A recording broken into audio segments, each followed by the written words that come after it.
Hey there guys, it's Metro, and today we're going to be talking about the Blood Death Knight changes that came with the recent patch released on Tuesday, May 8th. And there's not been a lot this time around. It's getting to the point where I think things are mostly in order, but there was some pretty big changes to a couple key talents. So I want to take a look at that. Really only 3 changes outright, all to talents. And we're going to talk a little bit about the talent situation in general. Now before we do that, real quick, I just want to touch on the war mode stuff. If you guys aren't aware, with War Mode, a really cool feature. Obviously, I already made videos on this, but the talent section is actually pretty interesting.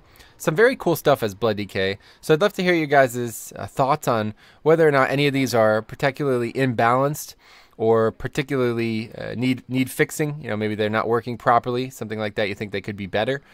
I think these auras are really overpowered, honestly. The fact that you could take all 3 as auras if you wanted to, that seems quite strong. But I'm not really a PvPer, so this is kind of the first time I'm interacting with most of these talents. So if you guys know anything about that, let me know. I'd love to hear your thoughts. Anyway, so for today's video, we're going to talk about the changes. First things first, hemostasis. Each enemy hit by blood boil, so you'll see it here. Reading off Wowhead once again in the description if you want to check it out. Each enemy hit by blood boil increases the damage and healing done by your next death strike now by 8%.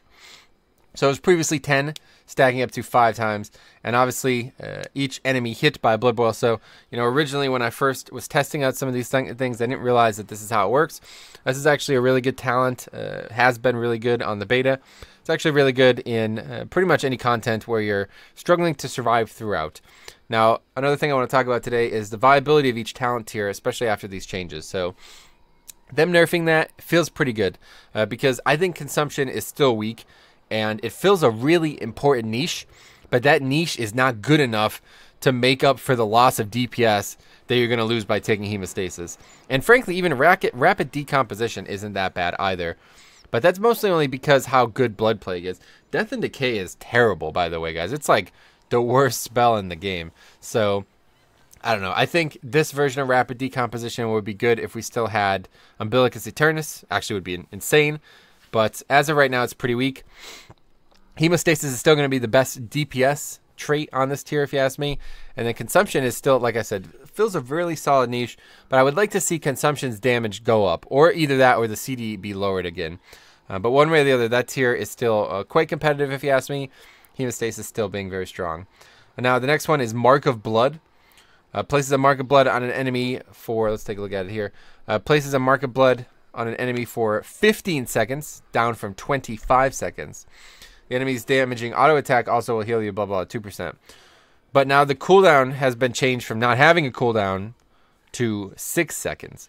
So I actually started experimenting with this. People said it was really good in the previous forms.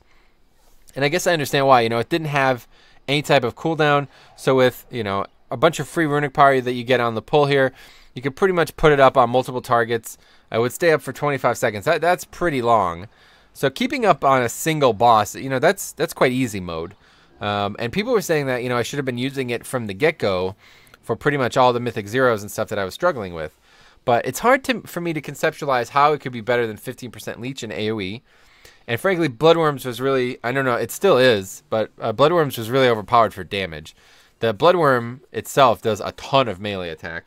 So, yeah, realistically, if you're looking for damage, at least right now, Bloodworms is really overpowered. The actual healing they did was, you know, relatively okay, but it was actually the damage is why I was taking Bloodworms. And still, you know, if this goes live as it is, this is going to be the only trait that increases your DPS. And I think we see a little bit of that on almost every tier. For the most part, a lot of these tiers actually offer a DPS increase, where they might not otherwise, like Blood Drinker compared to Runestrike. You know, like these things are important. Hemostasis compared to consumption, it's just better DPS. Bloodworm compared to these other ones, just better DPS. Bone Storm compared to Red Thirst, just better DPS. So if you're actually looking to do the max DPS, I think I think the talents are going to shift pretty heavily.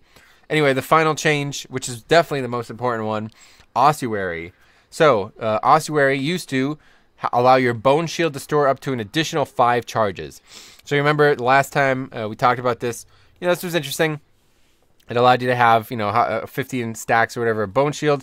People were saying that was pretty cool, but kind of without fall bulwark, pretty much useless. having 15 stacks, at least my opinion, was useless. People were saying it's better than I thought it was, but I couldn't really conceptualize that.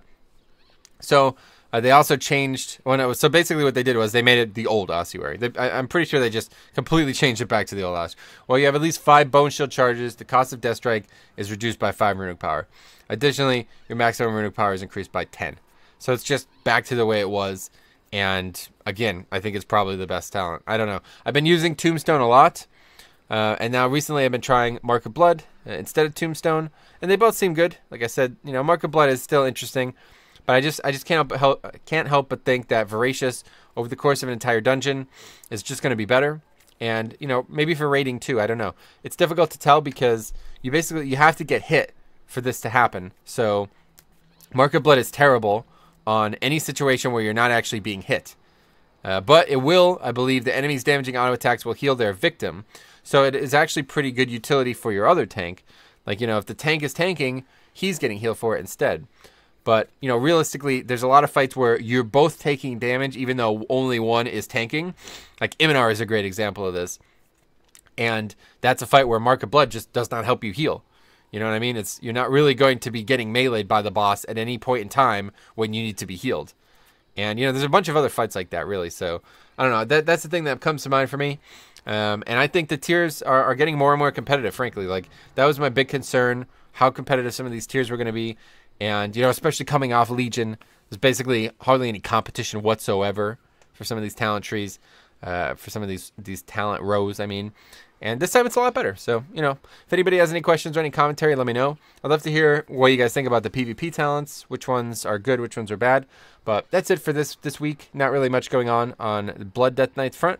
I think that's probably a good thing. I think that means that we're pretty much near where we're going to be when we go live. So we're just waiting to see more Azerite gear. One other small update, the Azerite gear that I've been getting from Mythic Zeros no longer functions, doesn't even have a talent tree.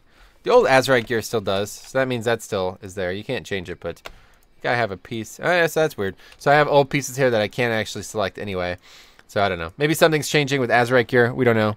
But as of right now, that's Blood DK. So thanks for watching. If you guys have any questions or anything you want to bring up, let me know. Otherwise, we will see you guys in the next one.